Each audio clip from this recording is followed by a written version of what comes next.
Hello everyone, I am going to make my very first Mercenaries tier list, starting with the game that I have played the most throughout the years.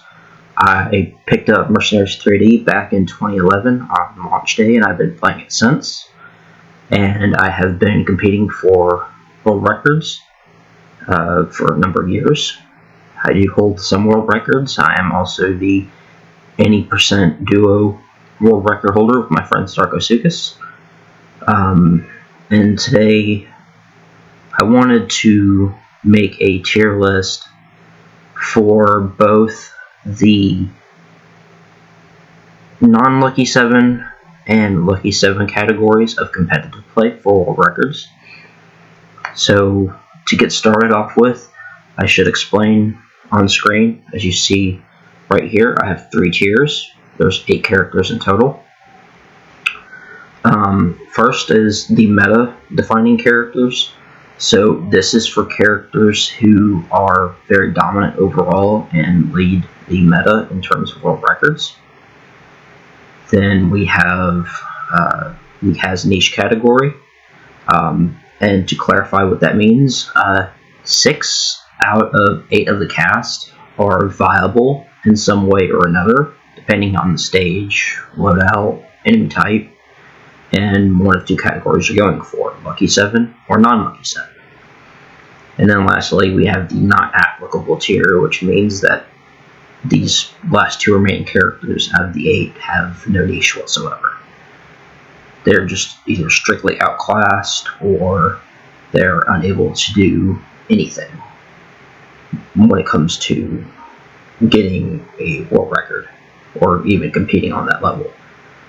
So first, let's start off with the character I believe that dominates both Lucky 7 and non-Lucky 7 the most, and that would be Rebecca.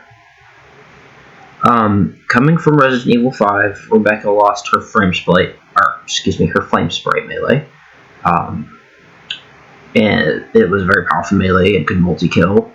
But in this game, Rebecca's head melee is now her partner help melee. Like when they got grabbed, it is push out.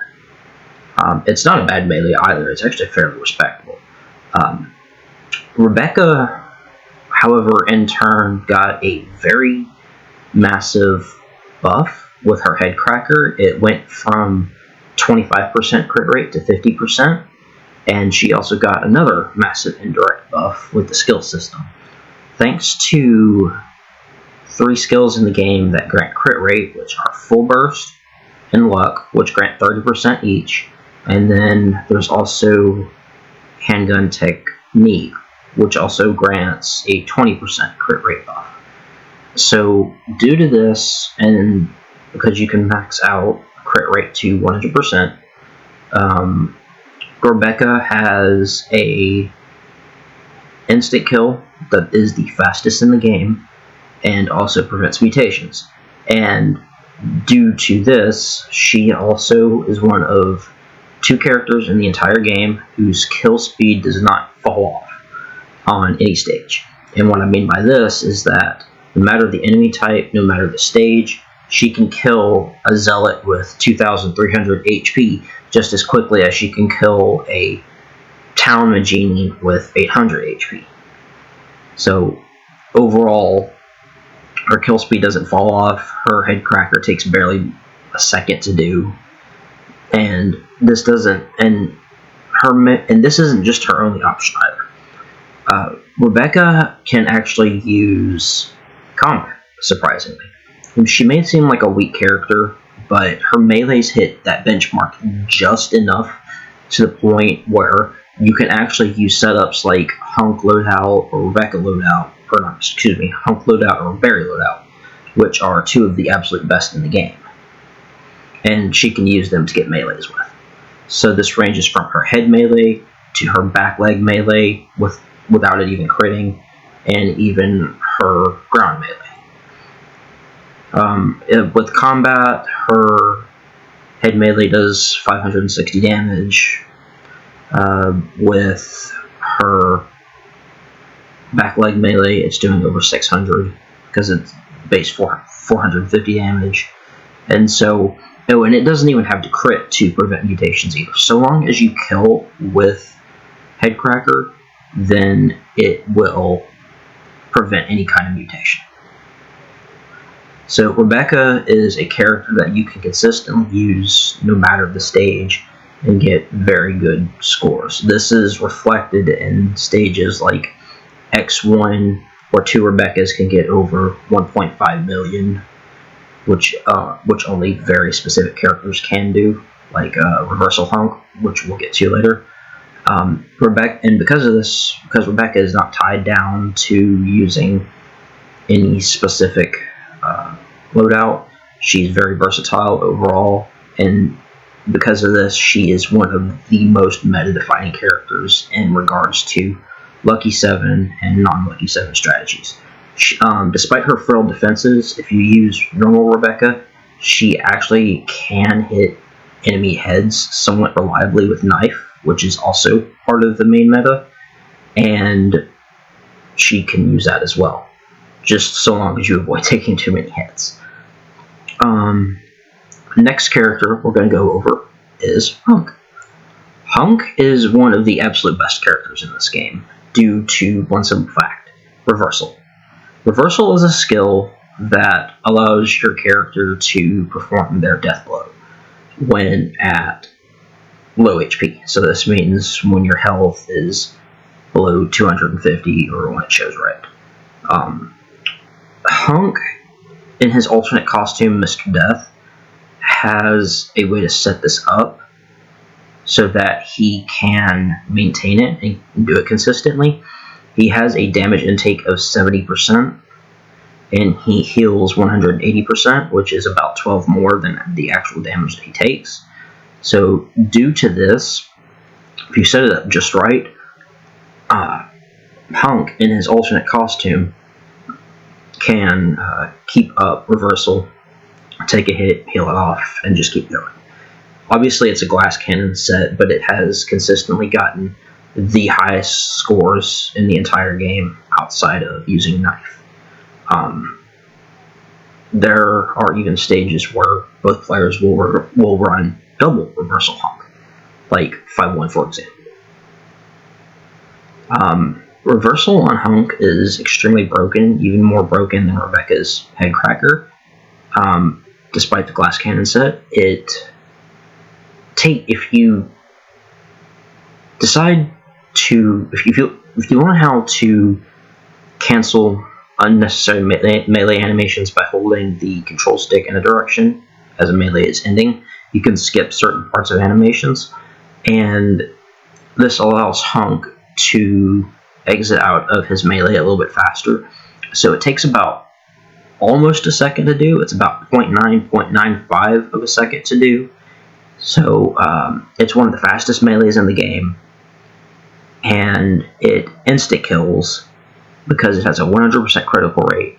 It prevents mutations, and because of the hitbox, it's possible to kill multiple enemies in one go with it. It's very broken. And at level 3, Reversal does as much damage as a Cobra Strike. And this can also stack with other skills like Combat and Giant Killing. So on enemies like that you can't normally death blow, for instance, like say a Chainsaw Magini on X9, you can actually death blow.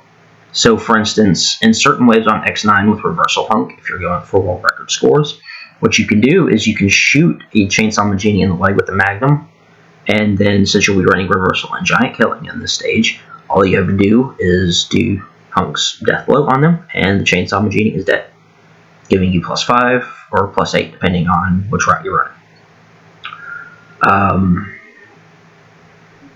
Hunk also has some extremely good melees. Some of them are fast and really good. And his back arm melee, Neck Slicer, is one of the best multi-kill melees in the game. It has an almost 360-degree trajectory. The only downside with Hunk's melees is that his arm melee hits it typically hits the Magini's legs, so it hits low. So instead of doing 300 damage like it's supposed to, it's doing 270, and then you have to be very specific with Hunk's neck slicer if you're going to go the non-Lucky 7 route, since knife is banned in that category. And you have to be a bit careful with it, because sometimes you'll hit an enemy's legs, and technically their butt, but that's also considered they're part of their leg hitbox. And due to that, you won't be able to get the kill, unfortunately. But there are ways to work around it, like for instance using rifle tech instead of old school to guarantee the death. Hunk in the non-L7 category takes a bit of a nosedive in terms of viability. Even though Hunk has 2 instant kills, which you would think would make him good for Zealot maps, it's kind of the opposite. Hunk's executioner is really slow at about 4.5 seconds, so you're not really getting any time off of that. And the end takes almost 3 seconds to do, so you're not getting much time off of it. It's about 2.7, 2.8 seconds. So between setup, animation, end, it's fairly slow. But it still has the desired effect of preventing mutations on occasion that you need and killing zealots. He can get over, 1500 K, or 1.4, 1.5 million on stages like X1, for example. But you need a very good partner to help carry him to that. But if we're talking about Magini missions, this is where he truly shines, because his melees are fast, they have good hitboxes, especially neck slicer, which allows him to get, I've gotten plus 20 with this character before in certain situations. It is not that difficult to use him when all you're going for primarily is head melees, but if you want to use the character, you're going to have to learn how to use back arm melee, neck slicer quite a lot, so the character does have a bit of a learning curve. But overall, despite all of this, Hunk has had very, very good success on a lot of stages in both Lucky 7 and non-Lucky 7 categories. Another character that we're going to go over, that shouldn't surprise anyone, Wesker. Wesker is largely the same from RE5, though but due to the whole melee cancel aspect, some of his melees are a little bit faster, for instance, like Mustang Kick or even Cobra Strike. Because you can swap loadouts in this game now, Wesker does really well with Barrier loadout, Clara loadout, because of its very low crit rate, and it does just enough damage with him to use combat and kill most base Maginis in just 1 bullet in Mustang Kick with combat. Wesker still retains his issue where he cannot prevent mutations, and this game has a lot more mutations in it, similar to Reunion United in RE5. But given that you can use knife in this game, Wesker can melee kill any mutation that he wants, or you can set up with his knee cannon and kill some, just like Duvalier is in Resident Evil 5. Shoot them in the legs to get the target to open his mouth, and just knee cannon them in the mouth.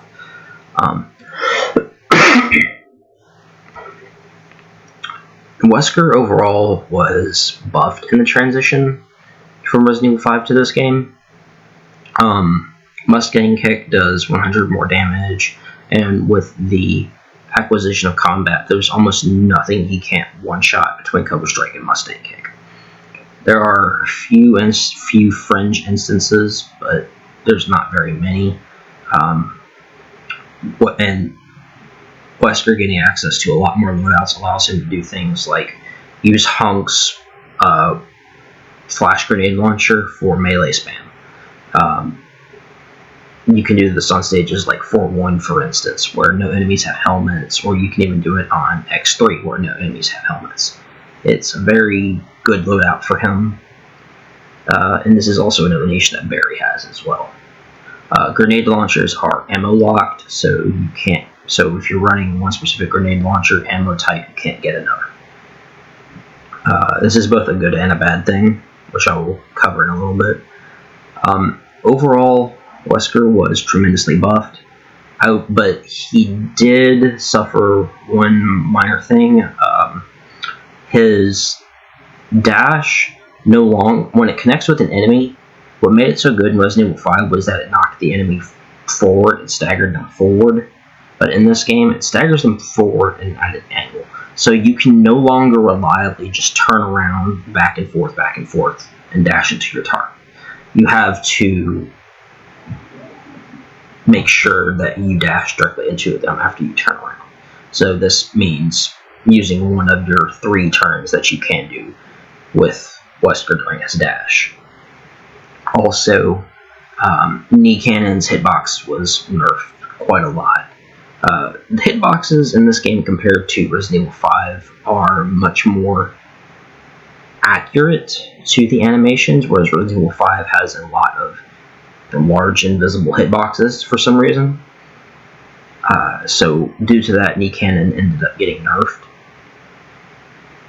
And the only other thing that really affected Wesker in a negative aspect was just the amount of mutations as this game has. But other than that, he's still a top tier character. He can do things like dash kill Garradors. We have setups for that.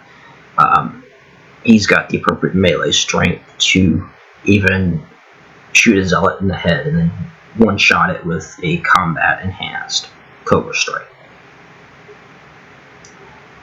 Now, on to the next tier of characters. We're going to cover Chris. Chris is in this position where his normal melees are very, very good overall. In fact, compared to vanilla Resident Evil 5, his head melee and ground melee were buffed by 50, and with the acquisition of combat, like his stomp can do 910 damage. That's enough to kill a basement genie in one stomp without even having to hit the head or any damage prior. The problem is that in the meta, Chris only has one unique role, which is a knifer. Pilot Chris has the best damage to healing intake ratio in the game. So he takes 90% damage of an attack and heals 330, which is very, very good. He's also a male character and has the height necessary to get crits with what we call Thunder Knife, which means that you run Thunderbolt and then you just max out the crit rate for knife for both characters, and you can just knife through shields and helmets, and you don't need to have any setup required whatsoever to instantly kill a target. And Thunder Knife also guarantees death on a Cephalo in 2 hits, and a Duvalia dies in 1 knife to the mouth with Thunder Knife. Now, due to this, we don't really see Chris a whole lot in non-Lucky 7 categories, despite having some of the best melees in the game. In fact, his melees can even be argued to be equal or even better than Hunk's. Because on certain missions, like 4-4 for instance, where I hold the non-Lucky 7 world record for Jill with my partner Sarkosugas, Chris does not have to worry about dynamite and genies, but at the same time, if you're playing on a basement genie stage, for instance, Chris will need to do head melee, and that's slower than Hunk's. And at the same time, if you want to do something like uppercut, for instance, then it will require 2 shots to do, and that puts Geni's HP to the point where a 3rd shot would kill it. So there's no room for error. But other than that, there are ways to work around that, and there are consistent ways to get Chris's uppercut to work constantly, just because you can swap loadouts in this game. And he also has a rather useful instant kill with his own neck breaker. It's quite faster than Hunk's. It's about 2.2, 2.3 seconds, so roughly half a second faster than Hunk's the end. So he has a niche in which he can actually work on certain stages, despite, not having the level of speed that Rebecca has. There are also other unique things that you can do with Chris that you can't do with Hunk, for instance. Like, if you're running Bear's Loadout on X1, which would be ideal in that situation, you can use the rifle to shoot a zealot in the leg, and then proceed to uppercut it, and you can get very good kill speed this way. You can even do the same with Wesker. Overall, despite all this, Chris is definitely a dominant force in the meta, just simply due to the stats that he has when knifing, which makes him one of the 2 best knifers outside of Barry. Alright, next character we can go to is Krauser. Now, Krauser is weird. He falls off in kill speed compared to Chris and Hunk on the Genie stages, but due to how Stinger works, he has one of the best kill speeds on Zealots. A little tangent here. Rebecca is what I consider a mini Krauser, in that while she has a faster kill speed than him technically, she needs to use up her skill slots in order to actually do that, which can leave her without things like invincibility from old school or the instant reload, which Krauser has no issue doing. Despite all this, Krauser has very powerful melees. His head melee does 500 damage total. His tackle does 800. His ground melee, while among one of the slowest, it does 800 as well. And then he's got Stinger, which is like a 2-second instant kill and prevents mutations. He's pretty crazy. He can somewhat, and he does have good multi-kill tools in tackle and roundhouse, especially when enhanced with combat. The main problem with Krauser is that his kill speed just doesn't match Hunk or Chris's on the Genie stages where they shine, and instead it's the exact opposite, where he's better on Zealot stages. The other issue with Krauser is that his knife style is quite weird. It's about, most characters, when they knife, they do in a horizontal manner, and the hitbox matches that. Whereas Krauser's doesn't do that. His knife swing starts out high, and about halfway through, it evens out. So if you're trying to knife with Krauser, you need to aim a little bit above a target's head in order to crit properly. Despite all this, Krauser also has a unique perk that no other character has, similar to Wesker Dash, and that is that if you're using his exoskeleton costume, which is basically just a ripoff of Heavy Metal Chris from Resident Evil 5 Mercenaries Reunion or United, he can't be grabbed from behind. He can still be devoured by Duvalias, but he can't be grabbed from behind, which is a nice boon to have, especially on stages where Zealots would like to get really grab happy.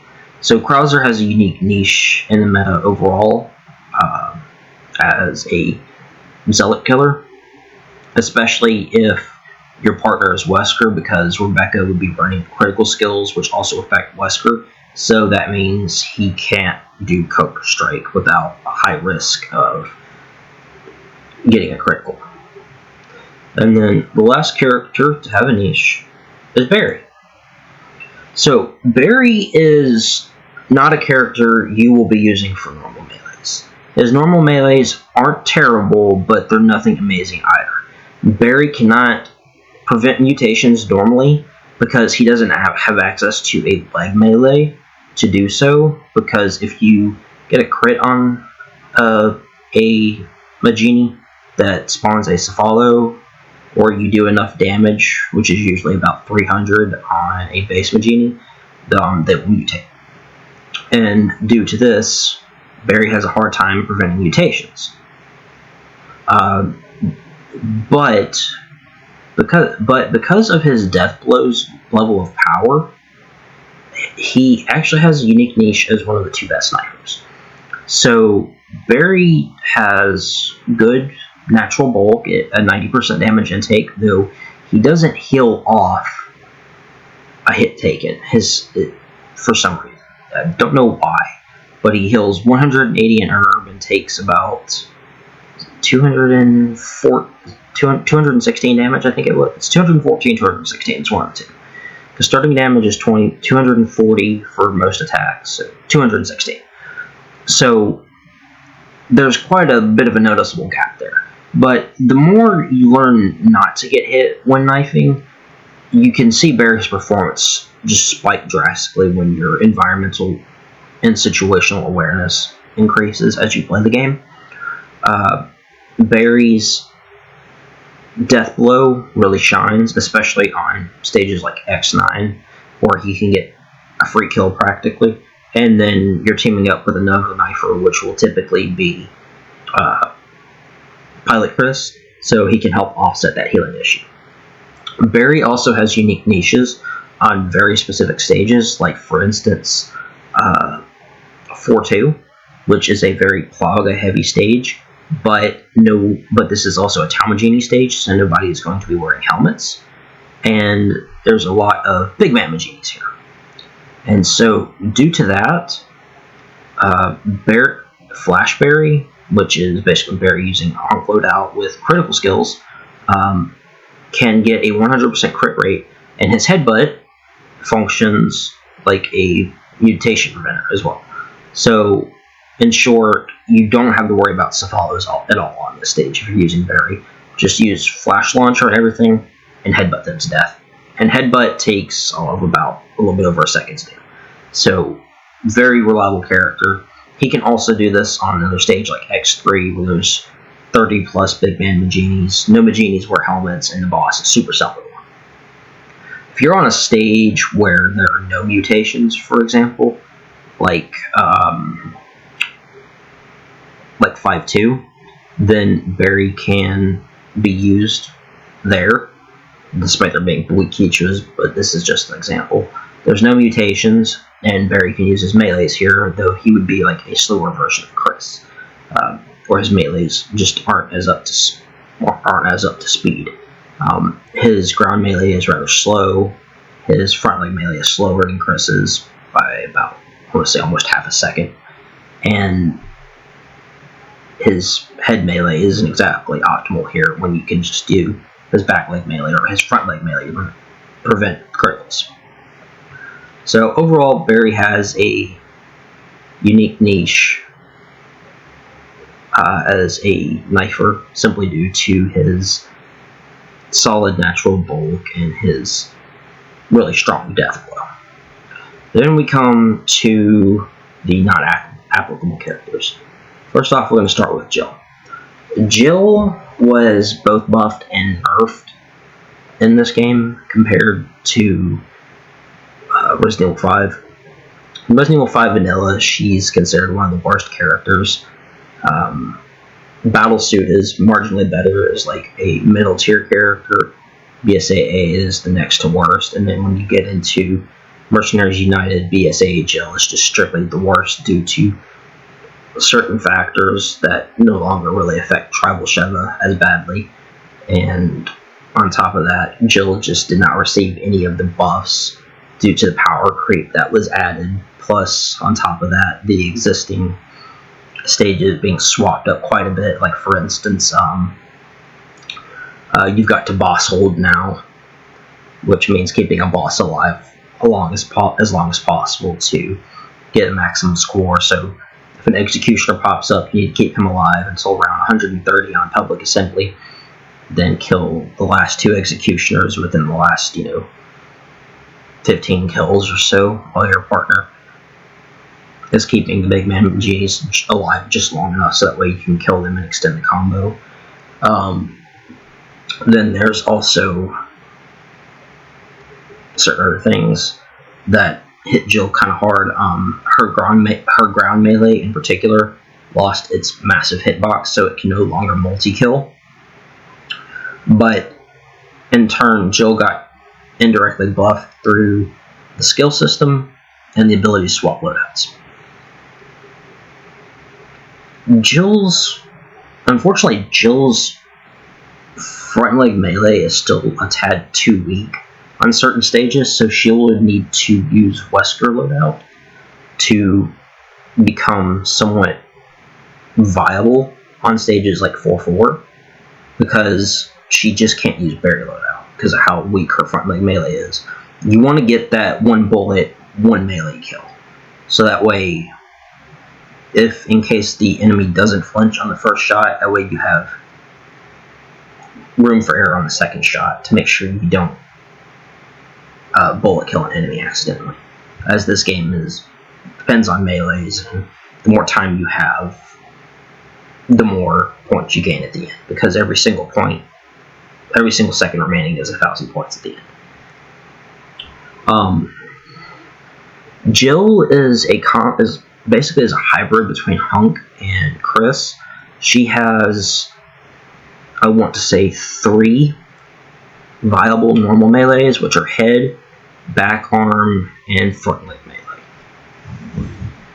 And her back arm melee, is also very good for multi-kills. You can use a setup like Hunk loadout, 2 shots to the arm, and then shooting another nearby enemy will also net you a +10. That's a viable way of playing her, which is basically how you play Hunk. You can also use her front leg melee if you want, and her head melee, which is how Chris plays. And her back leg melee, which is her instant kill, unfortunately is as bad as Hunk's Executioner. So you really won't be using that unless you're using it to prevent a mutation, or you need to fairly quickly kill a zealot for the combo. When you are playing on zealot maps, you will want to use Barry loadout for the most part, and then use her ground melee. All you have to do is just shoot an enemy in the shin once, and then all you have to do is shoot them anywhere else, and they will fall over guaranteed every single time. This also works in Resident Evil 5. And then you can just proceed to double knee drop everything. It's slow. It's one of the slowest ground melees, but it's Jill's most effective way of gaining time without putting the enemy at risk for bullet killing. And since Jill will also be using Barry loadout if you're playing on the X missions, like I mentioned earlier, she can also use the same trick that Wesker and Chris can do, and even Barry can do this as well, where you just shoot a zealot in the leg, and if they flinch, you can get a very quick kill off of that. But overall, Jill has no real applicable niche in world record scores, because just how her melees are weak, and they're not as effective as Hunk or Chris is. And then on top of that, the double knee drop nerf hit pretty hard, and her knifing stance is not very good either, as she stabs forward with it. It doesn't cover a horizontal range, so there's less space that she threatens and can potentially get multi-kill with knife. And then the last character. Now I'm going to start this off by saying that I do play Claire myself, but she is not very good. She is one of the worst Mercenaries characters ever created. And I will not exaggerate. I am not exaggerating when I say this. She is one of the worst, along with something as bad as like Ada Default and Resident Evil 6. But I guess we should go over everything that makes her so bad.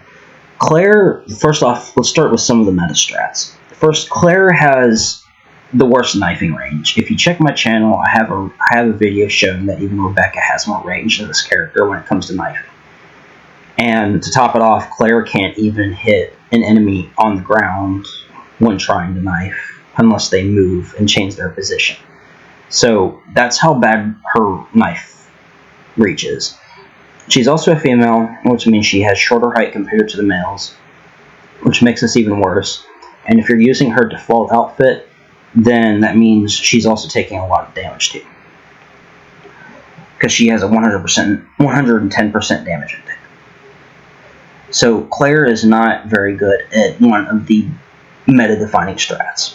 Another is that she cannot really effectively use most of her melees.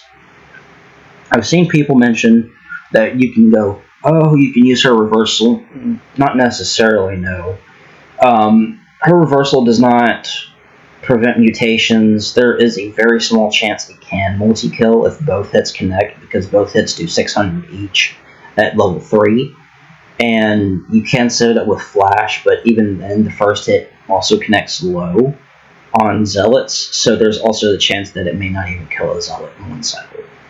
So between those issues, reversal is not very good for her, especially considering she cannot keep it up even in low HP, because low HP in her default outfit means one more hit knocks you into dying, and if you're trying to use it in her default outfit, she still takes a considerable amount of damage, and most likely she will end up in dying status and red health. In the very slight off chance that you have just below 250 HP, which will enable her to survive a hit in red health, she will then immediately almost heal it off completely and go back into normal health, because Suit Claire heals for 240 HP. That's pretty high. So that would immediately put her over the bar. So reversal is not a viable tool on her. Her head melee, if you kill within the first 2 hits, can also cause a basement genie to swirl and explode because they produce no knockback. The same can also apply to the first hit of her upper combination, which is her front leg melee, and this can end up either causing you to flinch, exploding on you, or exploding on other nearby enemies and causing you to lose time. And then these melees are also very weak on top of it, and they cannot multi-kill. And to make things even worse, the melees themselves are also really long. Her head melee is about, I want to say, 2.5 seconds long, and it does 600 damage, so that's really, really slow for a melee of that caliber, and especially because it doesn't multi-kill. And then upper combination does not reliably multi-kill either, because the first hit has a very small hitbox, and then the second one has a much bigger hitbox, but only does 250 damage. So at most, it would just knock an enemy away. And then to make things worse, her front leg melee, while it has a wide hitbox, is very weak at only 250 damage, and her back leg melee tends to hit an enemy's butt, so instead of doing 400 damage, it does about 360 usually. And unlike Hunk's Neck Slicer, there is no way to really circumvent this properly. And then we get to the worst part. Her head melee and her front leg melee upper combination both are slower and or weaker than her ground melee. So her head melee does as much as her ground melee, but it's about twice as long. And then her front leg melee is slower and also weaker. So the optimal setup for Claire that we've been playing for a bunch of years now is to shoot an enemy in the shin, then shoot an enemy elsewhere, and stomp them. And that's really it. And her only other viable melee is her neck kick, which does not do a whole lot, to be quite honest, by itself. It's not an insta-kill. It does prevent mutations, and it does act as a tool for her when she needs to defeat a shield enemy, but that's really about the extent of it. It takes 2 seconds to do, it does 800 base damage, and it just can't really fulfill what you'd expect out of an instant kill, because an instant kill is just that, an instant kill. 800 damage does not kill everything. You need considerable setup. Even with combat, you would need at least 2 rounds and a neck kick on a zealot on an X level to even kill. and I believe this even extends to 5-1 as well, because they have 1500 HP there. So, despite all that, even with combat, which isn't even Claire's optimal setup, she cannot effectively one cycle a Zealot with net kick, and even with the best loadout in the game. And then here comes another part that hurts Claire. Because she's so dependent on setting up with Stomp as her primary source of melees, she wants one of 3 loadouts. Primarily Hunk is her best one. She can also work with Chris loadout because of handgun capacity, and she can also work with Rebecca. But the thing is, Rebecca loadout is very niche. It's only applicable on X6 for world records, and Chris loadout isn't very applicable for world records, so she's most often relegated to Hunk loadout. And this is also because machine guns also help facilitate the speed and ease in which you can set up her Stomp. And going into combat as well, I've done the math, and the thing is that the reason combat isn't so good on her is because the difference that separates combat and from her stomping an enemy to death with combat and without it is literally just 1 bullet for the most part. And then when you get to Zealot stages, combat doesn't even matter because you have to critical stomp an enemy's head in order to get that kill. So X stages just become an absolute nightmare for her. Especially when you get to something like 5-1 where they have so much HP and you can't tell which enemy is a Cephalo. This is one of the worst stages for Claire. In fact, I would argue probably her hardest stage that isn't X9 is probably X5, just simply due to the loadout that she must run along with her slow kill speed and crippling weaknesses. And then she has no niche for knifing, she has no niche for flash spam, and she's bogged down just because she can't do any other viable tactic except Stomp. So this means she can't use Barrier loadout effectively, and just about any other loadout that doesn't have a machine gun hurts her. The reason Chris loadout works for her is because her best setup involves Weapon Master, Technician, and Giant killing. So she has an excellent fire rate, and the 20 round capacity on the M92F plus the 250 damage, which is just 10 more than Hunk's AK-74, is also still ideal for her to get Stomp kills in. So what does this mean? She lacks versatility and options, and she's relegated to very few tools. And because of this, she does not fare well in the game environment at all. If you have any questions for me in the comments, let me know. I'll try to answer them as best as I can. But that's about it for this tier list. Thanks for watching.